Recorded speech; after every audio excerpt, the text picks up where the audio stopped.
Hello and welcome to today's video, which is going to be a tutorial on how to build functional apartments in The Sims 2. If you bought The Sims 2 Legacy recently when it was re-released, you would have noticed it came with Apartment Life, which came with a neighbourhood that contains many pre-built apartment blocks. But there is also a way you can build apartments yourself with the help of a couple of cheats and sticking to a few rules. And that is what I'm going to be showing you how to do today. I've decided to build my apartments in this downtown neighbourhood as it fits the aesthetic, but you can really build them in any neighbourhood you want. There is a great article on the Sims Wiki which takes you through exactly how to build apartments in The Sims 2, which was really helpful for me in terms of being able to learn how to do it myself. I'll be linking that article in the description here so that you can also use it if you find it helpful. So step number 1 of building functional apartments in The Sims 2 is going to be placing down a brand new empty lot. So I'm gonna pick this one here, this 4x3 medium lot. I've got a space carved out for it here. And it's really important that this lot has never been inhabited by a Sim previously. I feel like the easiest way to try and fulfill that criteria is to just always place down a new lot whenever you want to build an apartment building. So I've added a few decorations to this neighbourhood to help this lot fit in nicely with the landscape, and I'm going to go ahead and put it here. And when I want to choose lot type, obviously it doesn't come up with apartments because they're not really built into the game in that way. We're going to have to use cheats to turn this into an apartment lot, but I should pick residential. And because this is a tutorial, I'll probably give this lot a slightly generic name, so we'll go with downtown apartments. There we go, happy with that. So everything so far is pretty normal. We've zoned it as residential, and we're just going to simply go into this lot and start building. So here we are on the lot, ready to build. And the first key thing to understand if you're building apartments in The Sims 2 is the way the game recognises apartments versus communal areas. So I've got a bit of a plan for what I'm going to build here, but I'm going to quickly demonstrate how I'm going to be building out these apartments so that the game will recognise them as apartments and not as a part of the communal area. I'm going to build something very basic, so if we say that this square here is what I want to be my apartment, and I also want to add on a little communal area on the side, which is able to be used by everyone in all of the apartments. The first thing to note is that there must only be one entrance into and out of the apartment, and that one entrance must be created with this unique separator door. So you'll have access to this door if you have Apartment Life in your game. It's a little bit customizable, as you can see. And we are going to want to place this door going into our apartment, and a key thing to remember is that we want the doormat on the outside of the apartment. So I can place it just like that. Very important that this doormat faces outwards and not into the apartment. Now, this is the only entrance we can have into and out of this space, with one small exception that you are allowed to have a garage door. So I'm going to have to redraw this apartment slightly in order to demonstrate what I mean here. If I come over here and I decide I want to build a garage, I can build this driveway. I can build this part inside the garage. And I am allowed to have this garage door separating the two of these things. So you are allowed to have a garage entrance and exit into the apartment. That is the only other entrance you can use aside from this door. So what if you want to give your apartments a balcony or a garden? Well, there is a way you can do that. You just need to make sure that the outside area is totally fenced in. So if we want to give this apartment a garden, I can put a door leading to the outside like this, and this will work within the game because this outside area is totally fenced off, so the game will be able to read this as part of the apartment zoning. And that's pretty much the basics of everything you need to include to make sure that your apartment is functional. I've only built one apartment here as a demonstration, but obviously you can build several. The only thing you must make sure is that each of the access points to the apartments come from a communal area so that these access doors can always be accessed. So how do I make this room part of the communal area? Well, currently no one can get in it. And there's kind of not much you need to do. All you need to do is give it an entrance, not the unique separator door, but any other entrance. So it could be like this, an archway, or it could just be a generic door.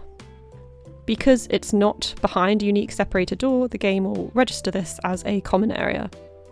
And it's quite nice to have a few of these in your apartments. This is where people who live in the apartments will come and hang out. You can put a few items in there to entice them in, so I could put a hot tub in here if I wanted. So the really key thing to remember here is just that each apartment must be fully enclosed. And any area that is not enclosed is going to be considered a communal area by the game. So as beautiful as this box is that we've built, I'm going to now demolish it and build something slightly more akin to a normal apartment building with 6 apartments. And I can show you how an apartment building might look in reality when you build it. So let's go ahead and demolish all of this. And now we can start to build what we actually want to build. So the first thing I want to do here is that I know I want to have parking alongside the street all the way up this side of the lot. And I'm going to be building 6 apartments, so I would like to try and fit in 6 car parking spaces if possible.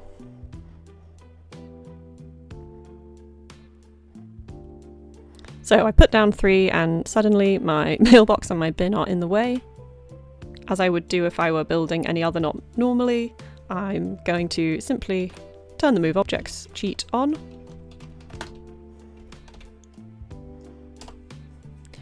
I will use that to quickly move these out the way over to this side of the lot, and then, because it's dangerous to keep the Move Object cheats on in The Sims 2, because you don't know what you could place down that will end up not being functional, I'm going to immediately turn it off again. Now I can place down 3 more of these. And there we go, we have 6 simply beautiful parking spaces. Whenever I build paths up to my buildings in The Sims 2, I quite like to use this floor tile, which matches the one that comes with the game, as the pavement. So I'm now going to build the outline of my apartment building. I'm using a little photo for inspiration here, which is something I often like to do to help create something that looks realistic. And I'll check back in when we're done with that.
So now that we have the outline of all the apartments built out and they are all enclosed, we can go ahead and put down the unique separator door, and I will show you how to put down any of these doors that lead to the balcony or to the outside in order to make sure that the apartment remains functional.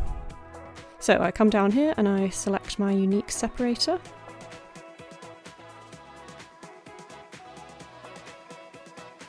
I'm going to go ahead and use a white version, and I'll probably put down a different welcome mat for each apartment just to keep it a bit more realistic.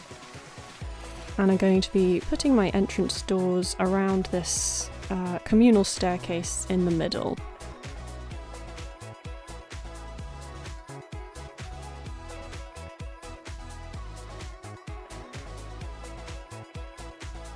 And as you can see with all of these, I have made sure that the welcome mat is on the outside of the apartment. So how do we handle the doors to our balconies? Well, because we've made sure all of our balconies or little gardens on the bottom floor are completely enclosed by railings, we can go ahead and use any door we want for these balconies, really.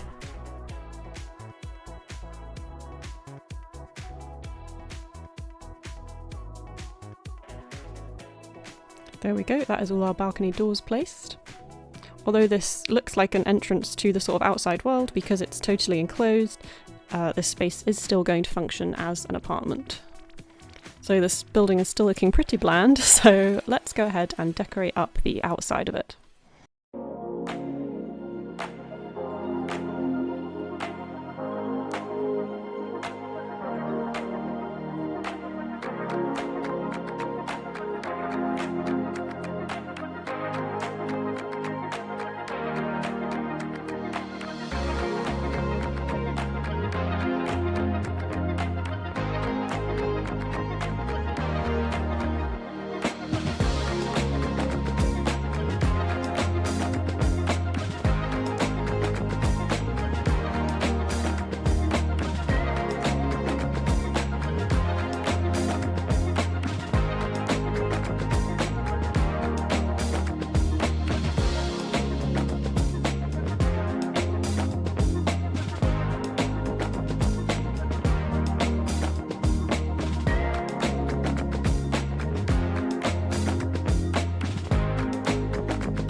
Okay, so now this is beginning to look a bit more like an apartment building.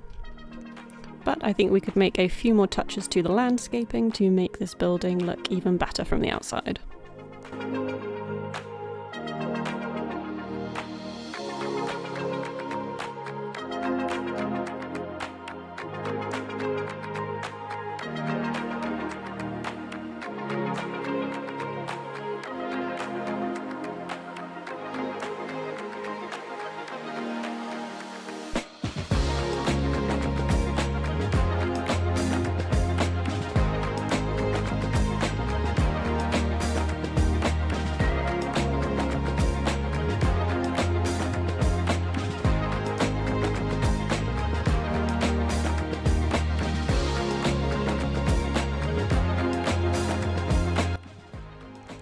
Okay, now we've done a little bit of landscaping and it is looking good.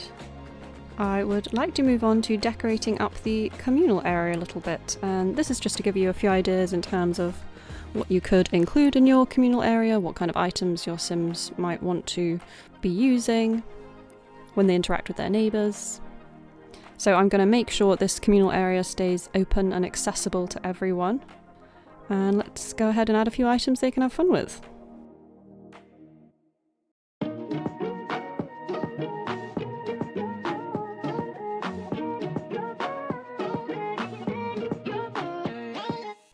So I find a great place to look for good communal activities for your Sims is down in this hobbies category and then in recreation, and in here you'll find a bunch of playground equipment. We've also got a basketball court, we've got pool tables, we've essentially got a load of items which Sims like to do communally together. Obviously you can choose any item you wish, but I always like to go here for inspiration first, so that's where we'll start.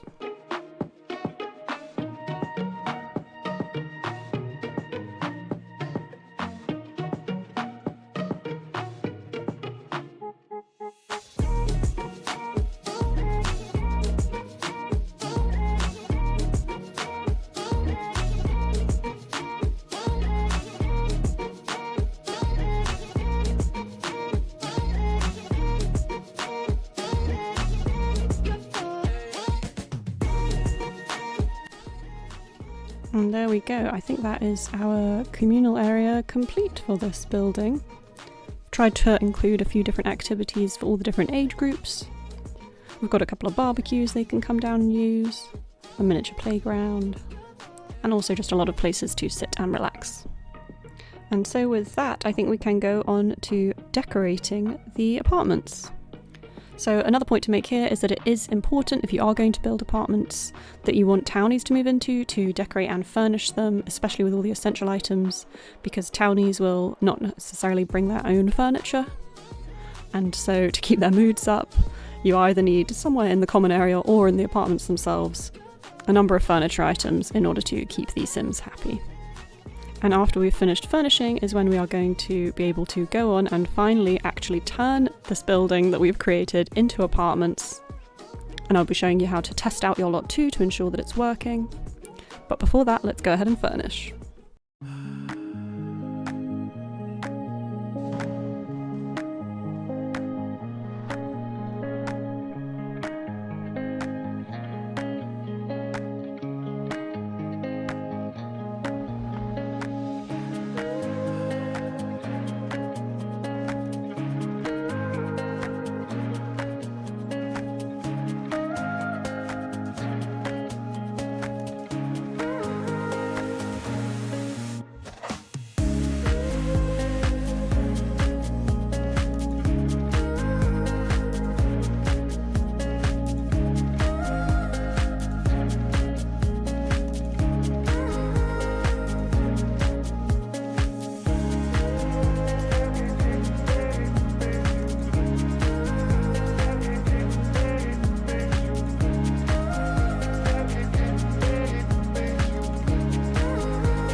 So I have finished furnishing all of the apartments on this lot now. As you can see, all of them are completed. I've only shown one apartment in the video just because it takes quite a while to furnish one of these apartments, or it took me quite a while.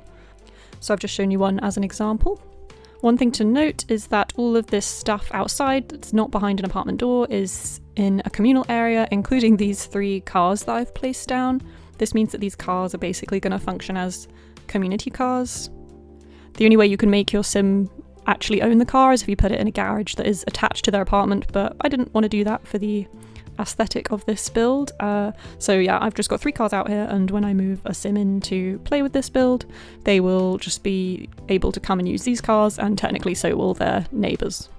So now that our apartments are all furnished, the next step is actually going to be to use the cheat code to turn this lot into a lot that's zoned for apartments. So the way I'm going to do this is, as normal, I'm going to open the cheat box, which is Control-Shift-C, and then I'm going to go and copy and paste the correct cheat into this bar. And as you can see, the cheat is change lot zoning, space, and then apartment base. Like I said at the beginning, I got a lot of my information on how to do this from the Sims wiki, so I'll be linking that down below. If you want, you can go into that article and you'll be able to see this cheat written out there as well. It is really important to make sure that the whole lot is exactly as you want it before you do that, because it is a bit tricky to go back and edit things afterwards, although there is a way. And if there's an error with one of my apartments, then it should also come up and tell me that, and I'll be able to go back and fix it. So let's go ahead and press enter. There we go, and I didn't get any information box come up, which I believe means this has work, and one way to double check this is that you can see my mailbox has turned from the normal individual mailbox into this apartment sort of mailbox station. And now I can open up this little info panel that's in the top left corner, and you can see that it says zone type apartment base. So let's head out to the neighbourhood and see how it appears from there. Here we go, and now we are back out in our downtown neighbourhood, and we could see that we've got this little apartment symbol above this lot, which means that it's worked. And the game can recognise that there are 6 apartment units in this lot, which is good. And they range in rent from 2,300 to 2,900. One thing to mention here would be that when you move in one of your families into one of these apartments, that most of the furniture does technically disappear. However, if a townie moves into one of the apartments, which I think they will here, because I think you can only have a maximum of 4 of your own families on any one lot, so I think 2 of the apartments will probably be occupied by townies, they will be able to rent the apartment furnished, so the furniture will not disappear. There is a way you can get around this if you would like to move into the apartment with the furniture that you've given it.